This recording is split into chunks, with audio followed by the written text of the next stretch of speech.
The package arrived on a Tuesday, which meant Claire had exactly 3 days to decide if she was about to make the biggest mistake of her life. She turned the golden envelope over in her hands while Ash watched from his modified chair near the window. The seal showed the symbol of the Galactic Court, pressed into real wax like something from an ancient Earth museum. Outside their small quarters on Boundary Station, ships drifted past in the endless dark, carrying cargo and passengers to places Claire had only seen in broadcasts. You going to open it or just stare at it all day? Ash's voice carried that dry humor he'd developed over the years. His upper body shifted as he adjusted his position, powerful arms moving with practiced ease. Below his waist, nothing moved at all. It hadn't for 5 years. Claire broke the seal. The holographic message bloomed into the air, showing a figure she recognized from history files. The Empress. Not a recent image, but the voice was clear and direct. Claire Rodriguez of Earth Colony Boundary Station.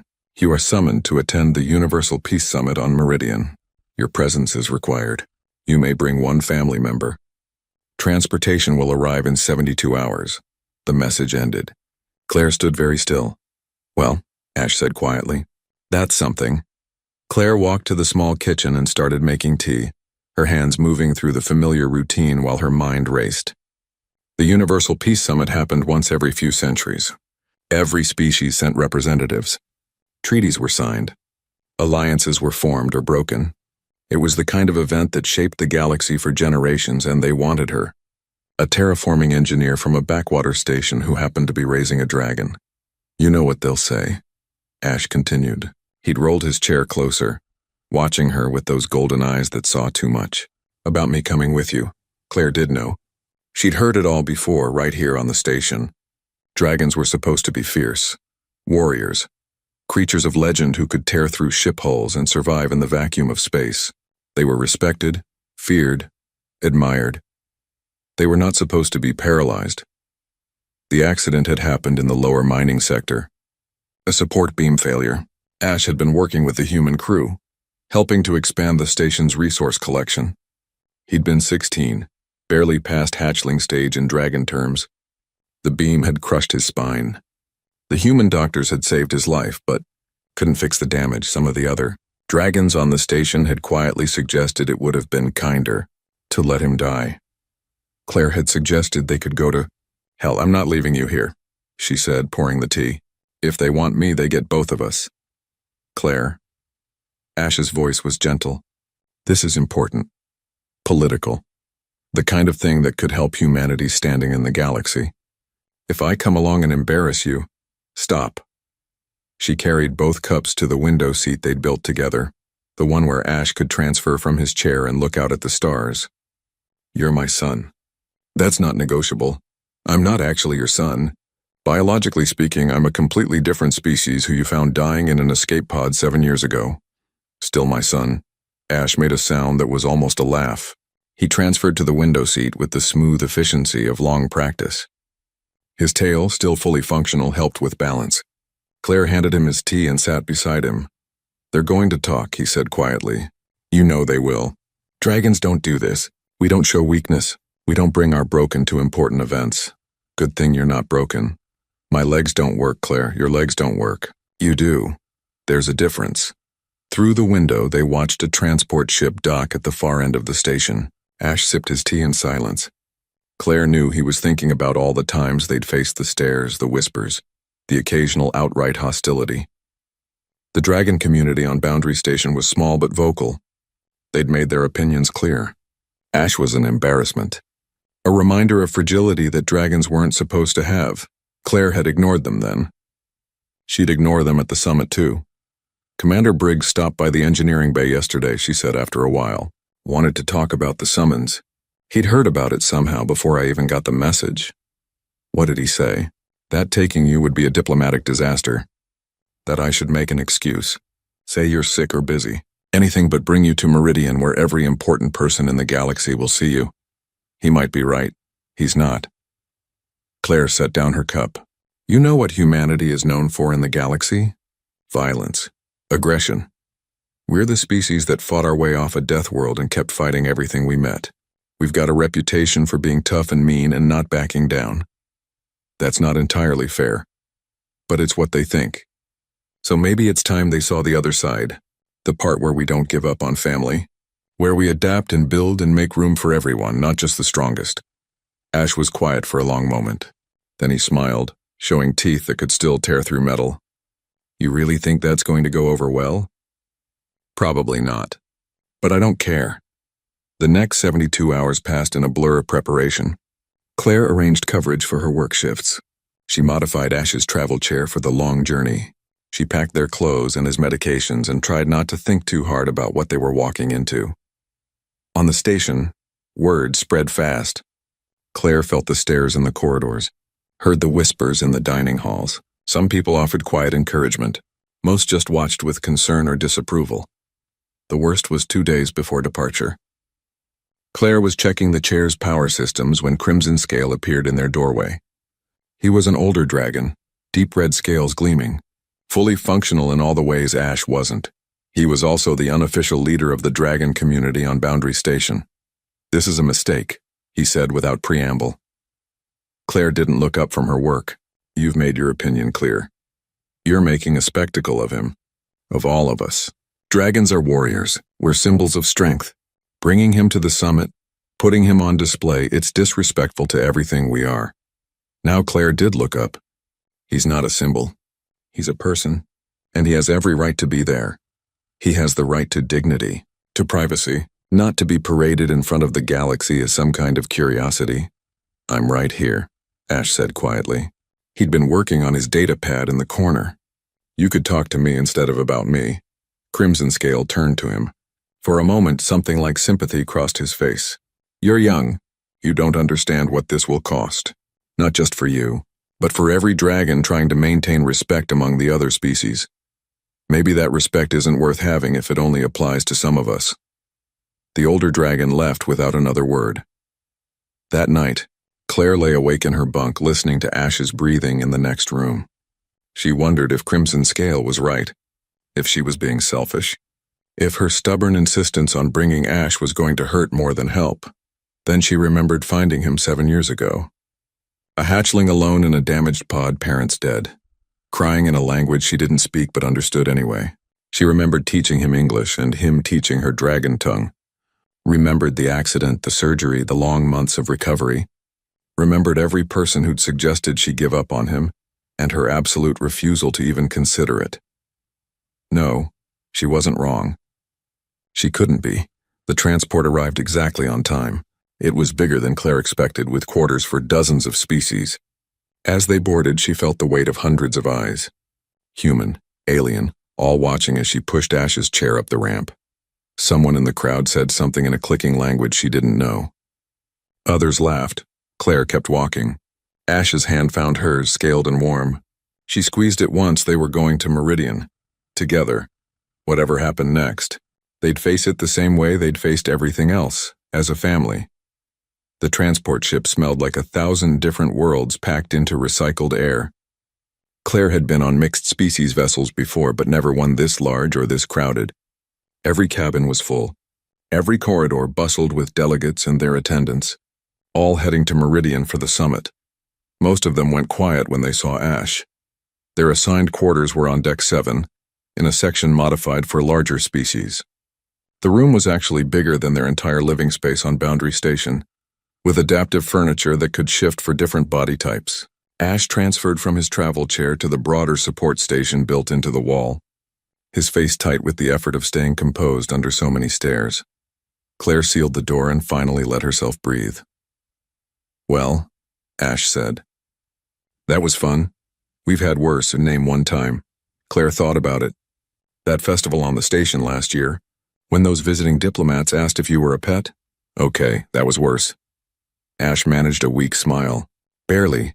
A soft chime announced a visitor at their door. Claire checked the screen and saw a young woman, feline features marking her as Felician, holding what looked like a welcome basket. Hello? The woman said when Claire opened the door. Her voice had a slight purring quality. I'm Tessa. I'm in the cabin next to yours. I wanted to introduce myself and bring you these. She held up the basket. Snacks from the welcome lounge. Some of them are earth foods, I think. The crew tried to stock things for everyone. Claire accepted the basket, surprised. Thank you. That's kind. Tessa's eyes moved past Claire to where Ash was settling into the wall station. Hello, she said directly to him. I'm Tessa. Ash. He sounded surprised too. Most people didn't address him directly. The journey to Meridian takes 6 days, Tessa continued. There's a common lounge on deck 5 if you want company, or if you prefer quiet. The observation deck on 3 is usually empty in the mornings. She paused. Fair warning, though. Some of the other delegates are already talking. About you two. Not all of it is nice. We're used to it, Claire said. I'm sure you are. I just thought you should know. Tessa smiled, showing small, sharp teeth. For what it's worth, I think it's wonderful that you're here together. My little brother has a degenerative nerve condition. He can't leave our homeworld. I wish our culture was more like yours. She left before Claire could respond. Ash rolled over to the viewing port, looking out at the stars. She seemed nice. Yeah, Claire unpacked the basket. Real fruit. Protein bars. Something that might have been cheese. Guess not everyone thinks we're a disaster. Over the next days, they fell into a routine. Mornings in their cabin, working and reading. Afternoons in the common areas where Ash could stretch and move. The ship's gym had equipment he could use, weight machines and grip bars that let him maintain his upper body strength. And everywhere they went, people watched. Some were curious. Others seemed disgusted. A few were openly hostile. Claire learned to identify the groups that would cause problems and steer around them. Ash pretended not to notice the whispers. On the 3rd day, Tessa found them in the observation lounge. She sat down without asking, which Claire appreciated.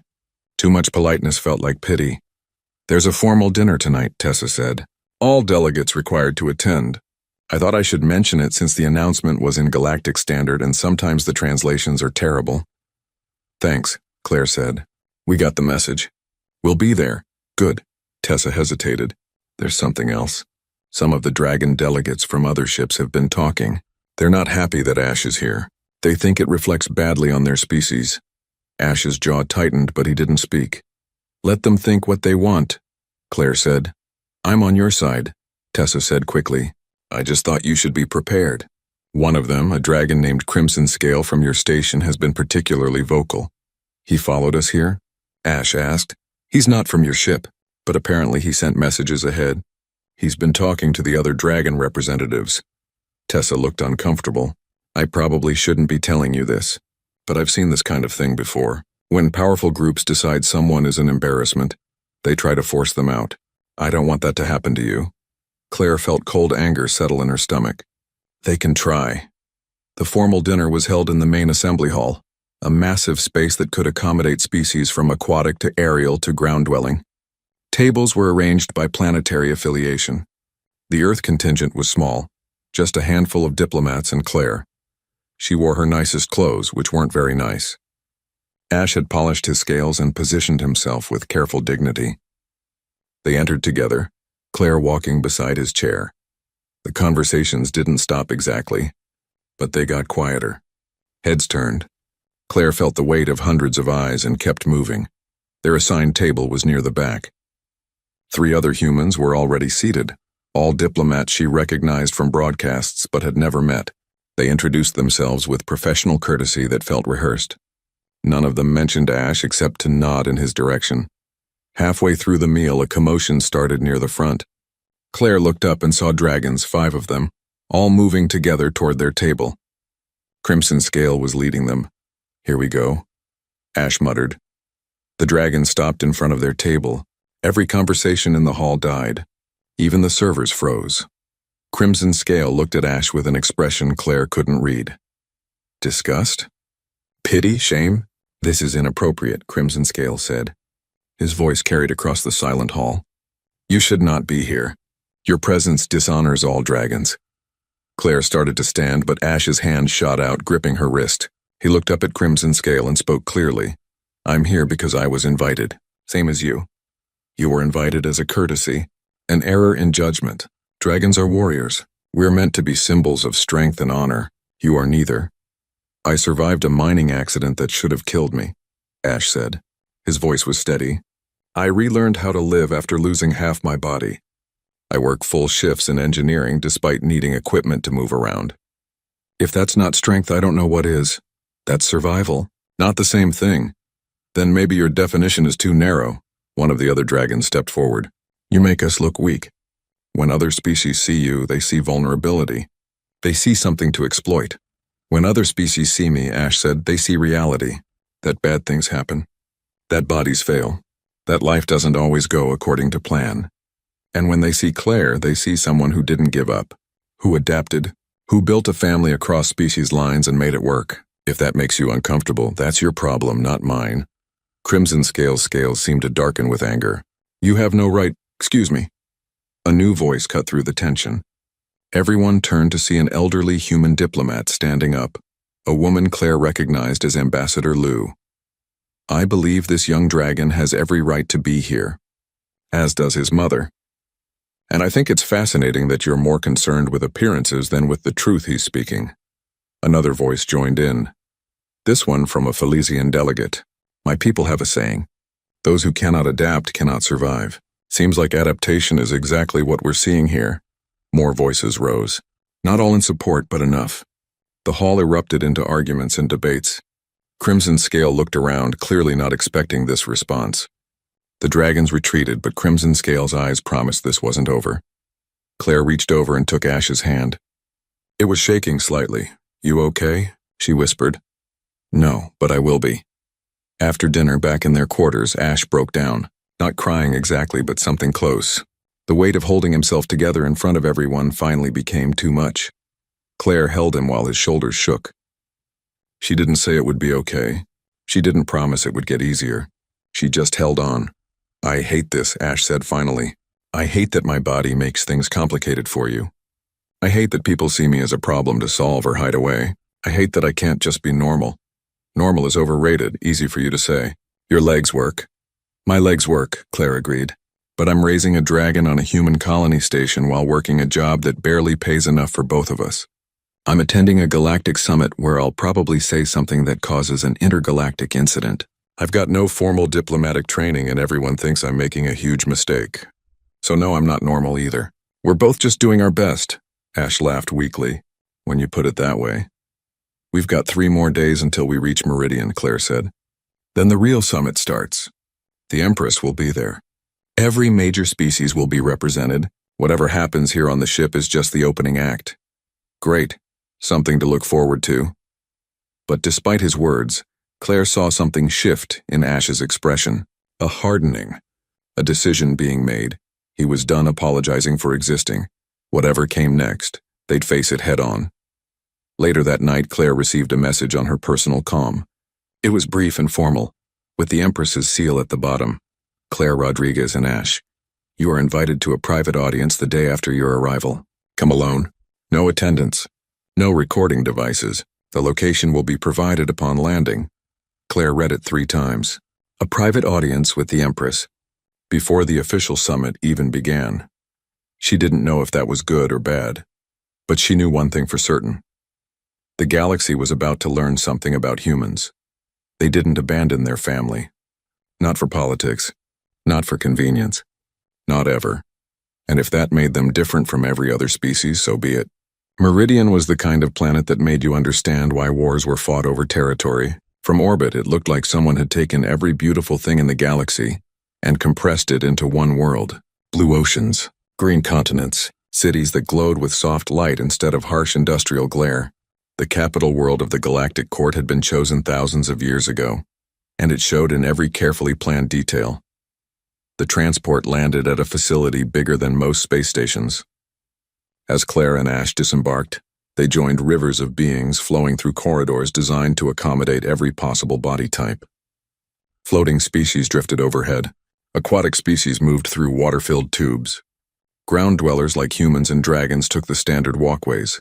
Their assigned accommodation was in the diplomatic quarter, a tower that scraped the sky. The room had actual windows with a view of the city below. Real plants grew in pots. The air tasted clean in a way station air never did. This is fancy, Ash said, rolling around the space. We're definitely out of our depth. When have we ever been in our depth? Claire unpacked their bags, trying not to think about the private audience scheduled for tomorrow.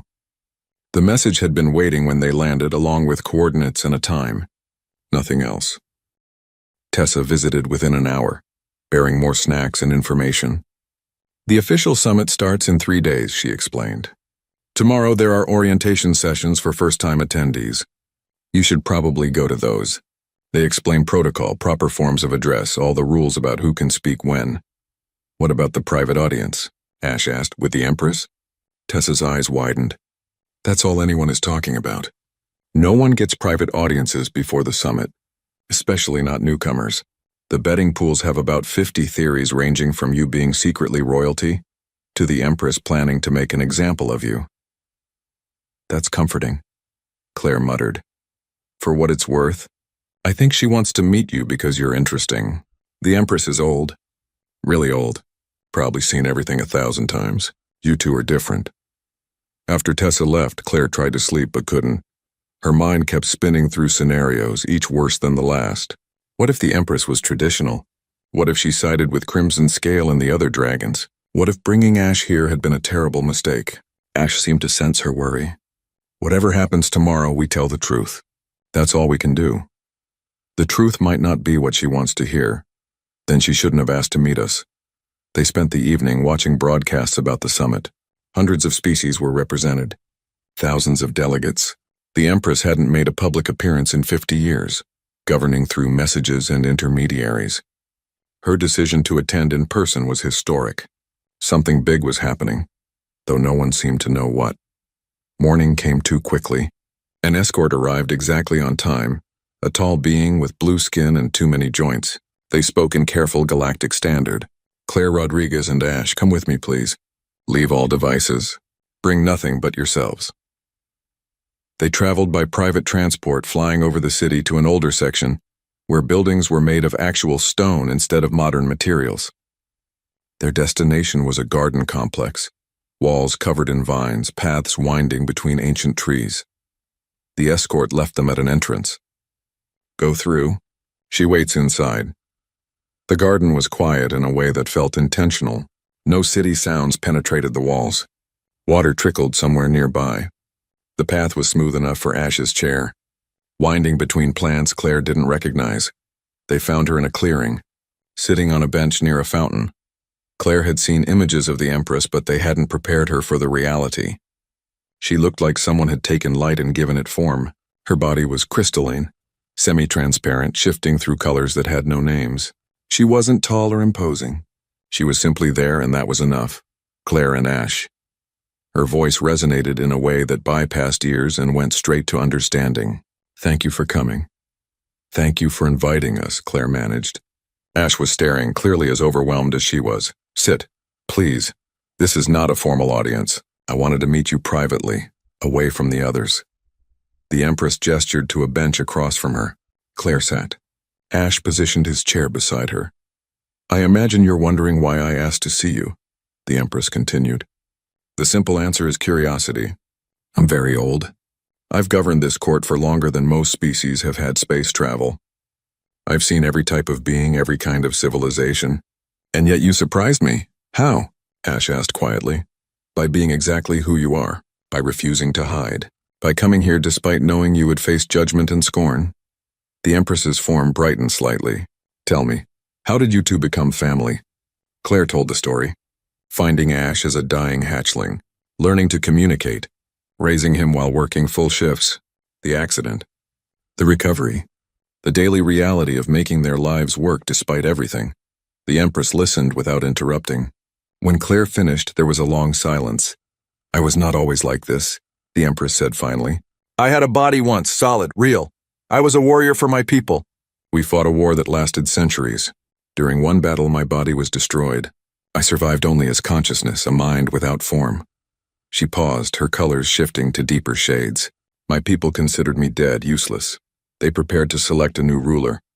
But one being, my bonded companion, refused to accept this. They searched until they found a way to give me this form.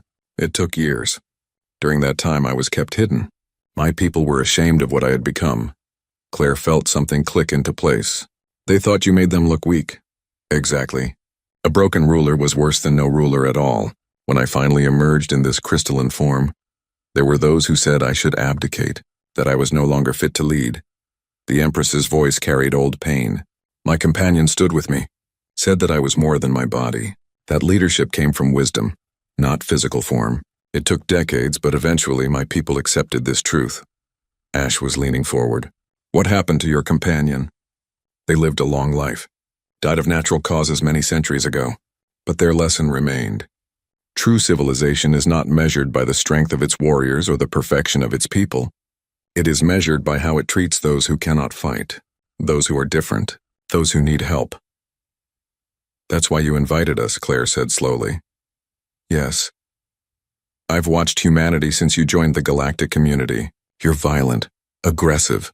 Your world tried to kill you at every turn and you survived by being stubborn and mean. Other species fear you, with good reason. The Empress's form brightened. But I also see how you treat your wounded. You're sick, you're different. You adapt.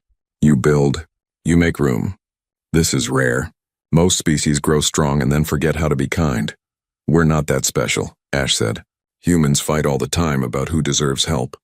It's messy. Of course it is. Kindness is always messy. Easy things don't require character.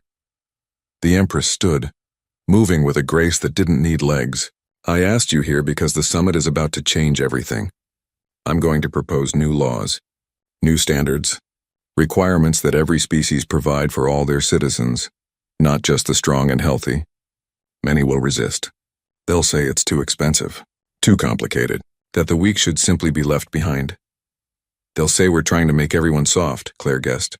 They will say many things, and when they do, I'm going to ask you to speak, both of you, to tell your story, to show the gathered species what is possible when civilization chooses inclusion over perfection. Claire's heart hammered. They'll hate us for it. Yes, but some will listen, and those few may be enough to shift the balance. The Empress looked at Ash. I won't force this. If you say no, I'll understand. But I believe your voice matters. Your existence challenges assumptions that have stood for millennia. Ash was quiet for a long moment. Then he said, what if I mess it up? What if I say the wrong thing and make everything worse? What if you say the right thing and make everything better? The Empress countered. Fear of failure is just fear. The question is whether you're willing to try. Claire looked at her son, saw him weighing the choice, saw the fear and the hope warring in his expression. We'll do it, Ash said. His voice was steady. We'll speak. Good. The Empress's colors swirled with satisfaction. The summit begins in 3 days. I'll announce my proposals on the first day. On the second day, you'll speak. Prepare what you want to say. Be honest, be yourself. That's all I ask. They talked for another hour. The Empress shared stories of other species, other struggles. She spoke about the nature of power and the responsibility of leadership. She talked about her companion with love that hadn't dimmed across centuries. When they finally left, Claire felt different. Lighter somehow, like a weight she hadn't known she was carrying had been lifted. That was not what I expected, Ash said as they traveled back to their tower. What did you expect? I don't know. Judgment, maybe. Disappointment, not someone who actually understood. Back in their quarters, they found messages waiting. Official schedules for the summit, briefing materials, and a personal message from Crimson Scale. I know about your private audience. I know what she's planning. This will not stand. Dragons do not air their shame before the galaxy. If you speak at that summit, you will regret it. Claire deleted the message. Let him try to stop us. You realize this is going to get ugly, Ash said. When has anything we've done been easy? That night, Ash started writing notes for his speech. Claire watched him work, saw the concentration on his face. He'd always been smart, quick with words, but she'd never seen him prepare for something like this. What are you going to say? She asked. The truth. About the accident. About recovery. About what it's like to be constantly told your existence is an embarrassment. He paused. But also about you. About what it means to have someone who refuses to give up on you. Who sees you as a person instead of a problem. I'm your mother. That's what mothers do. Not all of them. You know that. Ash looked up from his notes. Some would have left me in that hospital. Let the doctors make the decision to end life support. It would have been easier. Kinder, maybe. But you fought. You learned how to care for me. You modified everything so I could still have a life. That matters. Claire's eyes burned. You're worth fighting for. I hope the galaxy agrees. The next 2 days passed in preparation. They attended briefings about summit protocol, met other delegates, fielded questions and hostility and curiosity in equal measure. Tessa helped where she could, running interference with particularly aggressive groups. Crimson Scale didn't approach them directly, but his presence was felt. Claire heard rumors, threats, promises that the dragon delegation would walk out if Ash spoke, pressure on human diplomats to replace Claire with someone more appropriate. Ambassador Liu pulled Claire aside on the eve of the summit. "Are you sure about this? The political fallout could be severe." "I'm sure. They're calling it a circus, a publicity stunt. They say you're using your son to make humans look good." "Let them say it." Liu studied her for a long moment, then smiled. "Good, because I think you're right. And I'm going to make sure you get your chance to speak no matter what anyone else says." That night, Claire couldn't sleep again. She stood at the window watching the city lights below and wondered what tomorrow would bring. Ash rolled up beside her. "You okay?" Terrified. "Good. Me too." They stood together in silence, mother and son, human and dragon, preparing to stand before the galaxy and demand something radical. The right to exist. The summit hall was bigger than some cities. Claire stood at the entrance with Ash, both of them staring up at architecture that predated human space travel by thousands of years. The building was designed to hold tens of thousands of beings, with sections adapted for every possible environment. Through the massive doors, they could hear the rumble of thousands of conversations in hundreds of languages. "Last chance to run," Ash said. He was trying to joke, but his voice was tight. "Where would we go?" "Good point." The first day of the summit was for opening ceremonies. The Empress would appear. Leaders would speak. Treaties would be presented for consideration. Claire and Ash were scheduled for day 2, but they were required to attend everything. They found their assigned seats in the human section. Ambassador Lo was already there, along with 24 other Earth representatives. The ambassador nodded at them. Most of the others looked uncomfortable having them present. The hall filled rapidly. Species Claire had only seen in textbooks now surrounded her. Beings made of gas, crystalline entities, creatures that defied easy description, all gathering to witness history. A tone sounded deep and resonant. Conversation stopped. Every eye or sensory organ turned toward the central platform. The Empress appeared not by walking, but by simply being there, as if she'd always been present and they were only now noticing. Her crystalline form caught light from 1,000 sources, casting rainbow patterns across the assembled crowd. "Welcome." Her voice filled the space without being loud. "This Universal Peace Summit convenes to address the future of our shared galaxy. We gather as we have for millennia, to make laws that govern all species, to establish standards of conduct, to bind ourselves to common cause." The formal opening continued, ritual words spoken in the old way. But Claire noticed something. The Empress wasn't just reciting tradition. Her tone carried weight, anticipation. Something was about to change. "For 3,000 years, the Empress continued, our laws have focused on trade, on military conduct, on the boundaries between territories and the resolution of conflicts. These remain important. But today I propose we look inward, at how each civilization treats its own people." Murmurs rippled through the hall. This was new.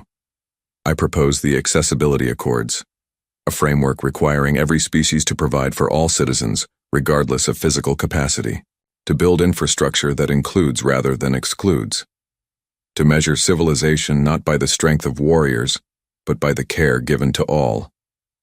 The murmurs became open conversation. Some species seemed confused, others angry. A few were nodding.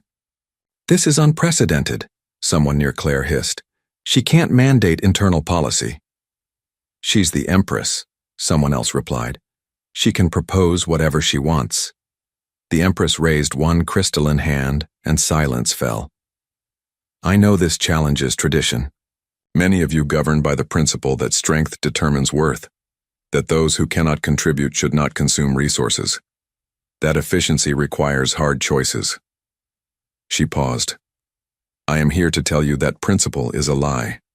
Every civilization that has thrived long-term has done so through inclusion, not exclusion, through adaptation, not rigidity. This is human thinking. A voice boomed from the dragon section. Claire didn't need to look to know it was Crimson Scale. They're soft. They coddle weakness. This will make us all vulnerable. The Empress turned toward the dragon section. Humans are many things. Soft is not one of them. Their world tried to kill them for millions of years. They survived through cooperation, through refusing to abandon their wounded. This made them stronger, not weaker. It made them sentimental, Crimson Scale shot back. They bring broken dragons to summits. They parade dysfunction as if it were virtue. Tomorrow, the Empress said calmly, you will hear from one such human and her son, a dragon. After you hear their story, we will discuss these accords. But today, I simply present the proposal. Study it tonight. Consider what it would mean for your people. We vote in 3 days. The rest of the day was chaos. Delegations argued in corridors. Coalition groups formed and dissolved. Claire and Ash stayed in their seats, watching the political machinery grind into motion. Tessa found them during a break. That was explosive. Half the delegations are furious, the other half are intrigued, and everyone is talking about you two. Great, Claire muttered. Crimson Scale has organized a counter-movement. He's calling it the Strength Coalition. They're planning to walk out when you speak tomorrow. Let them walk. It's not just dragons, though. He's convinced others. Species that govern by combat trials. Warrior cultures. Even some industrial civilizations that see disability as economically inefficient. Tessa looked worried. This could split the summit. That night, Claire found Ash on their quarters balcony, looking out over the city. His notes were spread around him, covered in crossed-out lines and revisions. Can't figure out what to say? She asked. I know what to say. I just don't know if it'll matter. He gestured at his notes. I can talk about the accident, about recovery, about daily life. But will any of it change minds? These are civilizations that have operated one way for thousands of years. Why would they listen to me? Claire sat beside him. Remember when you first started using the chair? You were so angry. Said you'd never be independent. That you'd always need help. I remember. What changed? You made me try. Even when I didn't want to. Even when I said it was impossible. Ash was quiet for a moment. You believed I could do things before I believed it myself. That's what you tell them. Not that disability doesn't matter, but that people are more than their limitations. That giving up on someone because things got hard is the real weakness. They worked on the speech together until late, cutting unnecessary words, strengthening the core message, making it personal without being manipulative.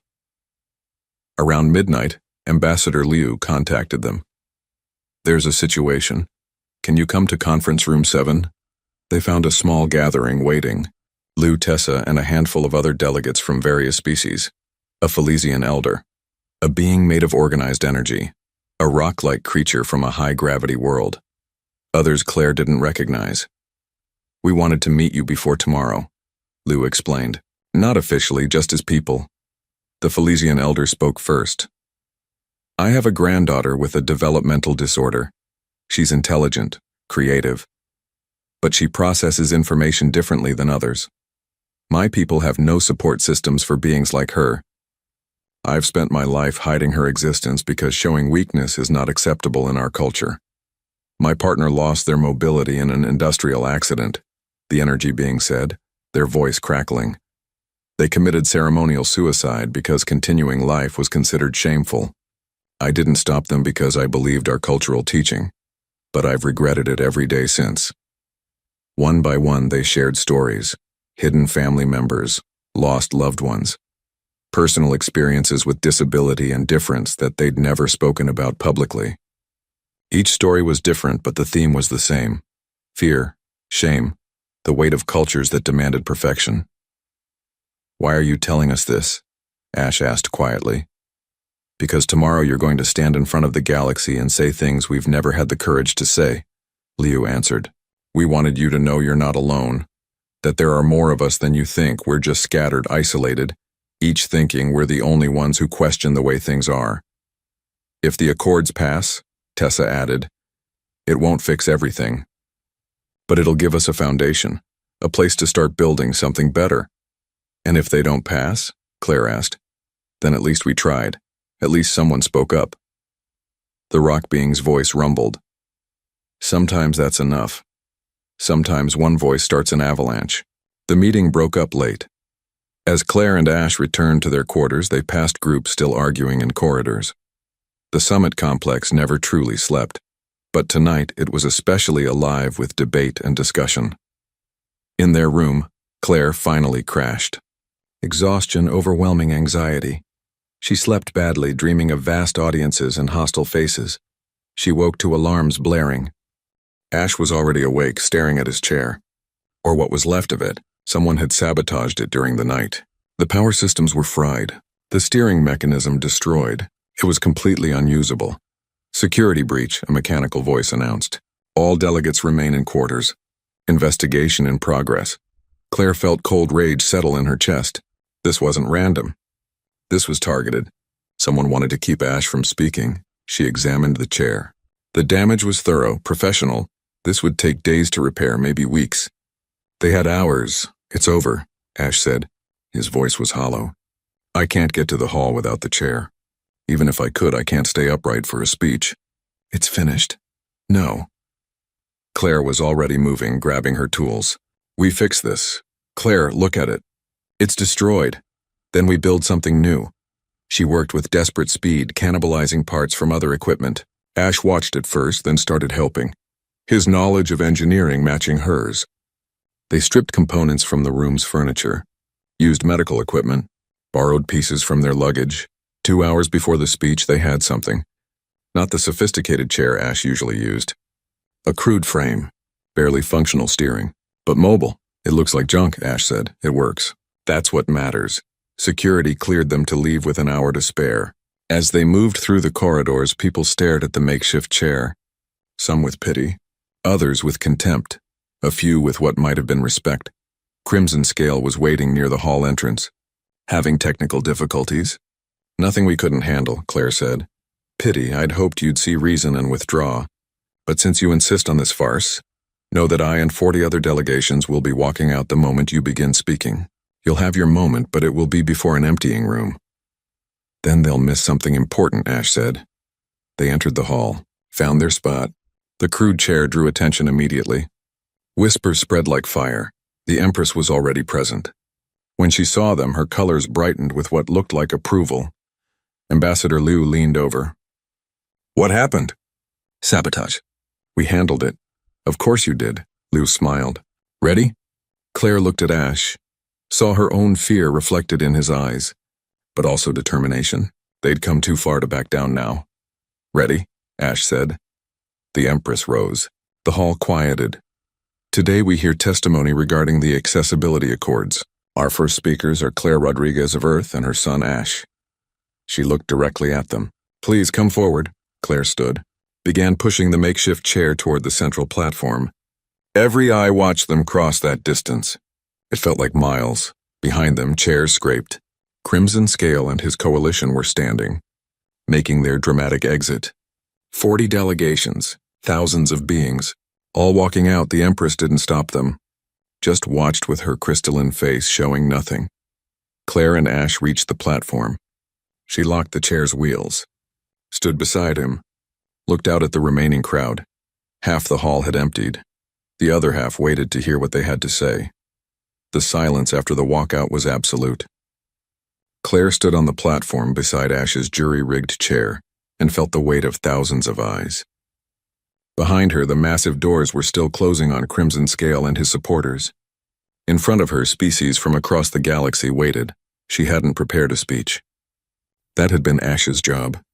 But looking at him now, she saw his hands trembling, saw the shock of the sabotage and the walkout still processing. He needed a moment, so she spoke first. My name is Claire Rodriguez. I'm a terraforming engineer from Boundary Station, a small human colony on the edge of known space. 7 years ago, I found a dragon hatchling dying in an escape pod. His parents were dead. He was alone, Scared, injured, she paused. I had two choices. Walk away and let nature take its course, or try to save him.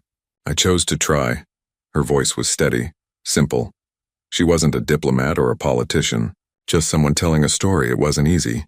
I don't speak dragon language. I didn't know what he needed. But we figured it out together. He learned English. I learned dragon tongue. We became family. Claire looked down at Ash. 5 years ago, he was in a mining accident. A support beam fell. His spine was crushed. The doctor said he'd never walk again. Some people said it would be kinder to let him die. She heard murmurs in the crowd, some sympathetic, others uncomfortable. I didn't let him die. Instead, we learned how to live differently. Modified our home. Built equipment, adapted. It's been hard.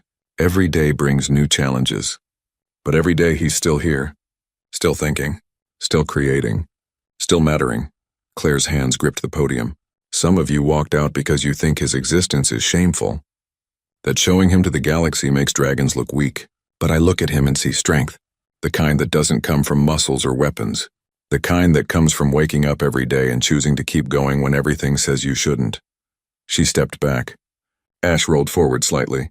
His voice was quiet at first, but it carried. I'm Ash. I'm 23 years old. In dragon terms, that's barely an adult. I work in engineering. I design efficiency improvements for life support systems. I'm good at it. My designs are used on 12 stations across human space. He paused. I'm also paralyzed from the waist down. I use a chair to move. I need help with some daily tasks. My body doesn't work the way dragon bodies are supposed to work. His voice grew stronger. When the accident happened, I wanted to die. Not because of pain. Because of shame. I'd been taught that dragons are warriors. Powerful, independent, fierce. And suddenly I was none of those things. I couldn't hunt. Couldn't fly.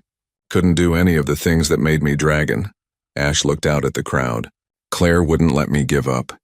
She said I was more than my body. That my mind still worked. My heart still worked. That I could still contribute. Still matter. Still be loved. I didn't believe her at first. But she showed me. Every day. In 1,000 small ways. He gestured at the crude chair. Someone sabotaged my equipment last night. Destroyed the chair I've used for 5 years. They did it because they wanted to stop me from speaking. To keep me hidden. To protect dragon honor. His voice turned hard. But we built this. In 2 hours. From scraps. Because giving up isn't in our vocabulary. A few beings in the crowd started making sounds. Approval, maybe. Or just acknowledgement. You want to know what strength is? Ash continued. It's not never falling. It's getting back up. It's not being invincible. It's surviving anyway. It's not hiding you're broken. It's bringing them to the biggest political gathering in the galaxy and saying they deserve to be here. He looked at the Empress. When I was asked to speak today, I was terrified. Not of public speaking. Of judgment. Of confirming every bad thing people think about me. That I'm weak, useless, better off dead. His voice cracked slightly. But then I realized something. Their opinion doesn't define me. Only I get to decide what my life means. And I decide it means something. The hall was absolutely quiet now. Every species here will face this eventually, Ash said. Age, injury, illness, genetic variations. Random chance. Bodies fail. That's not weakness. That's reality. The question is what you do about it. Do you hide your vulnerable? Abandon them? Encourage them to die quietly? Or do you adapt? Build infrastructure, make room? Create a civilization where everyone has value? He paused. Humans aren't perfect. They fight. They make mistakes. Their history is full of times when they failed people like me, but they keep trying, keep learning, keep building. And that's what the accessibility accords are about. Not perfection. Just trying. Just saying that all lives have worth. Ash's hands gripped his chair's armrests. If you vote against these accords, I'll survive. Claire and I will go home. We'll keep living our lives. But you'll have missed something important. The chance to be better. To build civilizations that don't require perfection. To measure yourselves not by your strongest members, but by how you treat your weakest. He stopped talking. The silence stretched, then someone stood. Ambassador Liu. She began a slow, rhythmic clapping. One person, Tessa, stood next. Added her applause, the Felician elder rose. Then the energy being who'd lost their partner. Then others, one by one. row by row, until half the hall was standing, applauding not everyone. Many remained seated. Some looked angry, others uncertain, but enough stood that the sound filled the massive space. Claire felt tears on her face and didn't bother wiping them away. The Empress let the applause continue for a full minute. Then she raised one crystalline hand and silence returned. "Thank you," she said simply. "We will hear from others who wish to speak on this matter." What followed was chaos in the most orderly form possible. Delegation after delegation requested speaking time. Some argued against the accords, said they were too expensive, too complicated, that they interfered with cultural sovereignty, that each species should govern itself without external mandates, but others spoke in favor. Shared stories similar to what Claire and Ash had heard the night before. Hidden children, lost partners, personal experiences with exclusion and shame. Each story was different, but the theme was universal. The rock being spoke about their culture's trial system that excluded anyone with mobility differences. We lose valuable minds because we test only bodies. A aquatic species representative talked about genetic screening programs. We eliminate variations before birth. Call it quality control. But we've lost our genetic diversity, lost resilience. We're one plague away from extinction because we bred out difference. An avian delegate with asymmetric wings stood. I was supposed to be culled at hatching. My family hid me instead. I'm now our leading mathematician. My mind works differently because my body does. That difference creates value. The day stretched into evening. The Empress called multiple recesses, but the testimony continued. Species that had walked out started returning. Not all of them, but enough that the hall filled again. Crimson Scale came back during the final session. He didn't speak, just took his seat and listened. As the day ended, the Empress announced the vote would happen tomorrow. One day for final deliberations. Then decision. Claire and Ash returned to their quarters exhausted. Messages flooded their system. Some supportive, some threatening, many just asking questions. Tessa visited with food. That was incredible. You changed minds today. I saw it happening. Not enough minds, Ash said. He looked drained. Half the hall still thinks we're wrong. Half thinks you're right. That's more than existed yesterday. Tessa set out the food. Political change doesn't happen all at once. It happens in increments. Today was a massive increment. After she left, Claire helped Ash transfer to his sleeping platform. His body was rigid with exhaustion and stress. You did good today, she said quietly. Did I? People are still going to vote against this. Species are still going to treat their disabled like embarrassments. One speech doesn't change millennia of culture. No. But it starts the conversation. That's something. Ash was quiet for a long moment. When I was speaking, I saw faces, beings who understood, who'd lived through similar experiences. I wasn't alone up there. That's what I'll remember. Not the ones who walked out. The ones who stayed.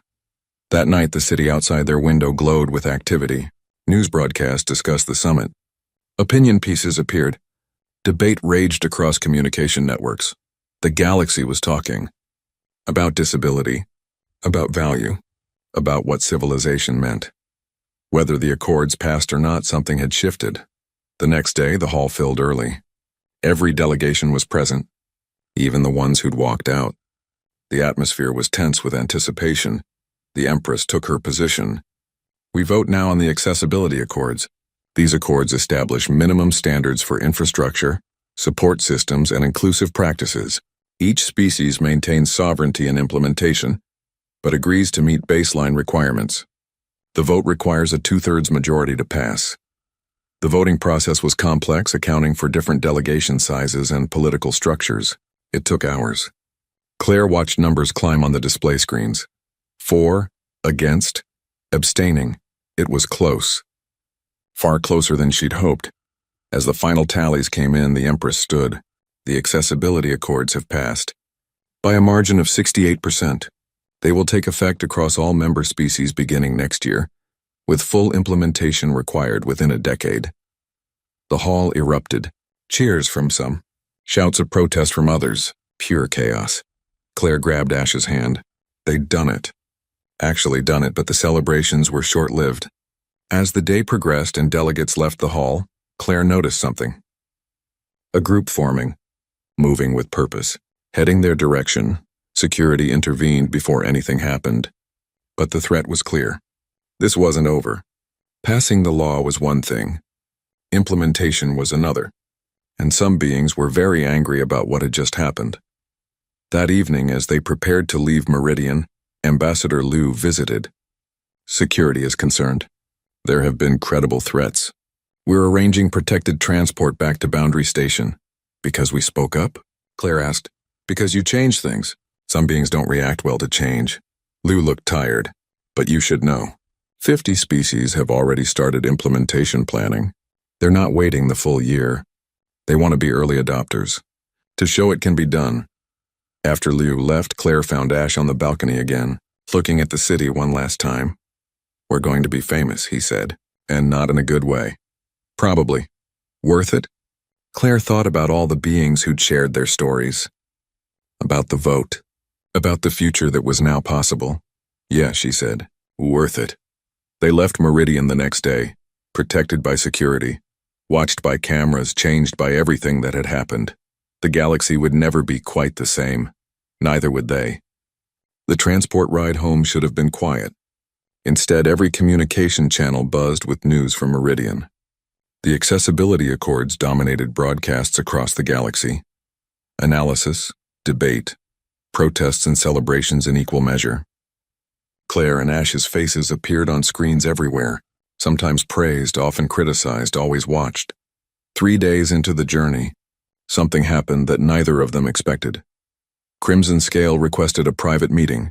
Security cleared it after extensive screening. The older dragon arrived alone without the entourage that usually followed high-ranking dragons. He stood in the doorway of their cabin, scales dulled with something that looked like exhaustion. May I enter? He asked. Claire nodded. Ash said nothing. Crimson Scale moved carefully into the small space, his bulk making everything seem smaller. He looked at Ash for a long moment, then did something shocking. He removed his ceremonial chest plate. Beneath it, his scales were marked with old scars. One entire side was discolored, the pattern disrupted. 40 years ago, Crimson Scale said quietly, I was a warrior. The best of my cohort. I led assault teams. Won honors. Represented dragons in combat trials. He traced one of the scars. Then I fought a species called the Greth. They use acid weapons. I survived, but the damage ended my warrior career. I can't fly long distances anymore. Can't fight effectively. My body failed me. Ash's expression shifted from hostility to confusion. You never said anything. I hid it. Wore armor to cover the worst scars. Took ceremonial positions that didn't require combat. I spent 40 years pretending to be something I wasn't because admitting weakness was unthinkable. Crimson Scale's voice was rough. When I saw you on Boundary Station living openly with your paralysis, I felt rage. Not at you, at myself, for being too cowardly to do what you did. So you tried to stop me from speaking, Ash said. Yes, because if the galaxy accepted you, it would expose my lie. If disabled dragons could live openly, what excuse did I have for hiding? The older dragon's shoulders sagged. I sabotaged your chair. I organized the walkout. I did everything I could to silence you because your existence forced me to confront my cowardice. Claire's hand moved toward the emergency alert. Crimson Scale raised both hands, showing empty palms. I'm not here to threaten. I'm here to apologize. What you did at the summit, what you said, it broke something open in me. I watched beings from dozens of species stand and share their hidden truths. Stories like mine. And I realized I've wasted 40 years hiding from myself. He looked directly at Ash. You have more courage in one scale than I've had in my entire body. I'm sorry. For everything. Ash was quiet for a long time. Then he said, What happens now? You go back to hiding? No, I'm resigning from the Dragon Council. I'm going to find the medical support I should have sought decades ago, and I'm going to speak openly about my injuries. Crimson Scale's voice strengthened. The accessibility accords passed. My people will need to implement them. I'm going to help make sure that happens, to be the example I should have been all along. That's not going to be easy, Claire said. Your culture won't change overnight. Nothing worth doing is easy. Someone taught me that recently. He nodded toward Ash. May I ask you something? How do you do it? How do you live openly knowing people judge you, knowing some think you should be dead? Ash considered the question. I stopped letting their opinion define me. I can't control what they think. I can only control how I respond. And I decided that hiding would be its own kind of death. So I chose to live instead, visibly, honestly. He paused. It's not always easy, but it's better than the alternative. Crimson Scale nodded slowly. Thank you. For your courage. For showing an old warrior that strength comes in many forms. He replaced his chest plate, but something about how he wore it had changed. Less like armor. More like ordinary clothing. I won't take more of your time. But I wanted you to know, you changed a life, mine, and probably many others you'll never meet.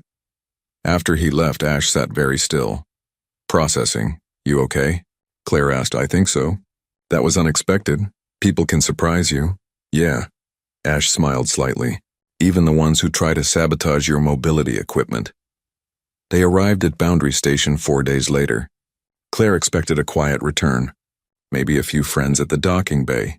Instead, they found a crowd. Hundreds of people. Humans and aliens. Station crew and residents. All waiting. As they disembarked, the crowd didn't cheer exactly, but they watched with respect. Recognition. Something had changed while they were gone. Commander Briggs approached, the same man who'd told Claire not to bring Ash to Meridian. Welcome back. I owe you an apology. I was wrong.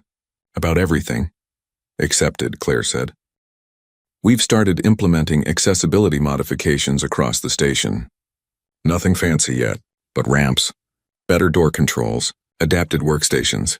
The council voted to be an early adopter of the Accords. Briggs looked at Ash. We should have done this years ago. Better late than never. Over the next weeks, Claire and Ash settled back into routine. But it wasn't the same routine. The station had changed. People who'd avoided them before now approached with questions. Engineers wanted Ash's input on accessibility designs. Parents of disabled children reached out for advice. More surprising were the messages from off-world. Other dragons. Other species. Beings who'd been hiding their differences, their disabilities, their variations, each thanking them for speaking up, for making space for existence. Tessa visited a month after their return. She'd brought her brother, the one with the degenerative nerve condition. He was thin, nervous, but present, visible. We're starting a support network, Tessa explained, for families like ours across species, using the Accords as a framework. We want you to be part of it. If you're interested, we're interested, Ash said immediately. The network grew faster than anyone expected. Within 6 months, chapters existed on 100 worlds, sharing resources, adapting technology, building community. The Accords had provided legal structure, but this was the practical implementation. Person by person, family by family. A year after the summit, Claire received another message from Meridian. The Empress wanted an update on implementation progress, requested their input on next steps, included a personal note. You started something that cannot be stopped. Change is spreading. Not everywhere, not fast enough, but spreading. Thank you for your courage, both of you.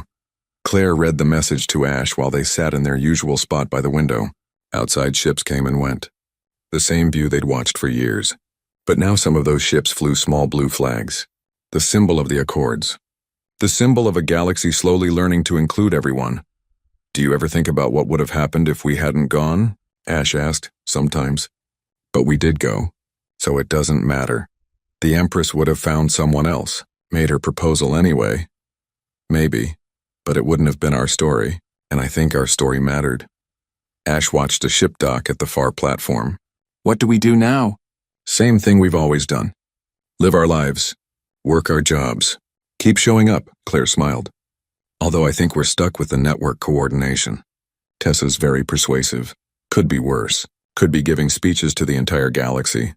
Please no. Once was enough. They sat in comfortable silence. Through the window they could see into other habitats, other lives being lived, more diversity visible now than before. People who'd been hidden were coming out. Slowly. Carefully. But coming out. In the engineering bay, Ash had 3 apprentices now. All young beings with various disabilities who'd been told they couldn't pursue technical fields. He was proving them wrong, one lesson at a time.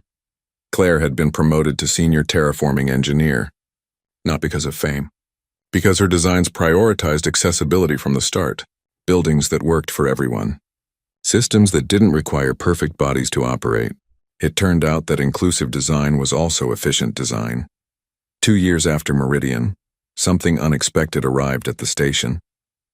A delegation of young dragons, all disabled in various ways, paralyzed, blind, missing limbs. They'd come seeking Ash's mentorship. "We heard about you," their leader said, "about what you did. We want to learn how to live like you, openly, without shame." Ash looked at Claire. She saw the question in his eyes and nodded. "Okay," he said to the dragons, "but I'm not going to teach you how to live like me. I'm going to help you learn how to live like yourselves." There's a difference. They stayed for months, learning, growing, building confidence. When they left, they carried more than technical skills. They carried permission to exist. More delegations came. Other species. Other disabilities. The station became an informal training center, teaching practical skills, but more importantly, teaching self-worth. 3 years after the summit, Claire was working late in the engineering bay when she noticed someone watching from the doorway. A young human woman, early 20s, in a chair similar to Ash's. "Can I help you?" Claire asked.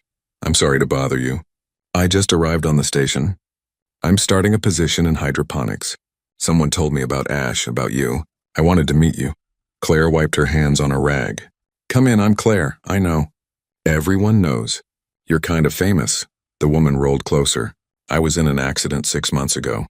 Doctors said I'd need to give up my career. Said space work wasn't compatible with paralysis. But I saw footage of Ash working engineering.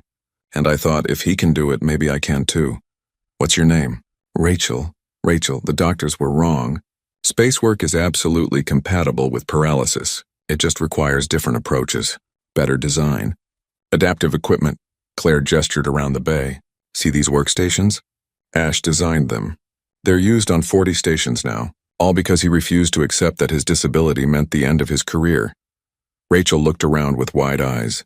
"It's really possible to have a full life, a career, everything. It's possible.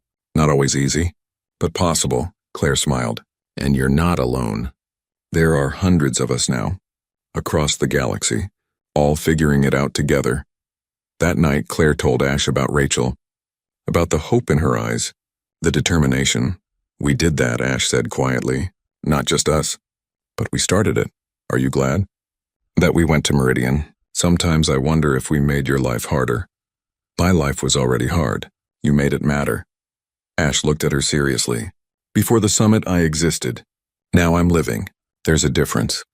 5 years after Meridian, the Empress called another summit.